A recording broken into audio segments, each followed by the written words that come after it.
என் பையன் உன்னை கல்யாணம் பண்ணாம இருந்திருந்தா இந்த பொண்ணு தான் கல்யாணம் பண்ணிருப்பான். அப்போ அதை உங்க பையன்கிட்டே கேளுங்க, எதுக்கு என்ன கல்யாணம் பண்ணாருன்னு. என்னம்மா இப்படி பேசுற? அம்மா சும்மா விளையாட்டுக்கு தான் சொன்னாங்க. இது விளையாட்டா? பெரியவங்கன்னா அப்படிதான் பேசுவாங்க, நீ பொறுத்து போமா.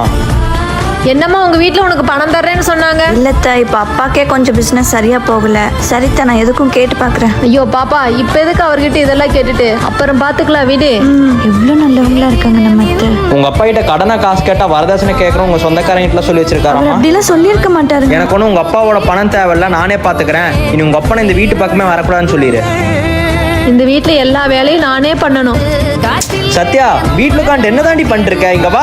எங்க ஒரு விஷயத்தை எப்பயுமே முழுசாவே பார்க்க மாட்டீங்களா? துணியெல்லாம் துவைச்சு காய போட்டது நானு, 3 வேளை சமைக்கிறது நான். இல்ல, நான் தெரியாம தான் கேக்குறேன். உங்க அம்மாவை ஏதாவது சொல்லிட்டா மட்டும் அப்படியே வரைஞ்சு கட்டிட்டு வர்றீங்களே. எங்க அப்பா சொல்லாதெல்லாம் சொல்லி என்னையும் எங்க அப்பாவையும் கெட்டவன் ஆக்குறாங்க. அவங்க பண்ணாததெல்லாம் பண்ணேன்னு சொல்லி நல்லவன் ஆயிக்கிறாங்க. அப்ப என்ன, நான் கெட்டவங்கிறியா? அதை நான் சொல்லணும்னு தேவையில்ல, கடவுளுக்கே தெரியும்.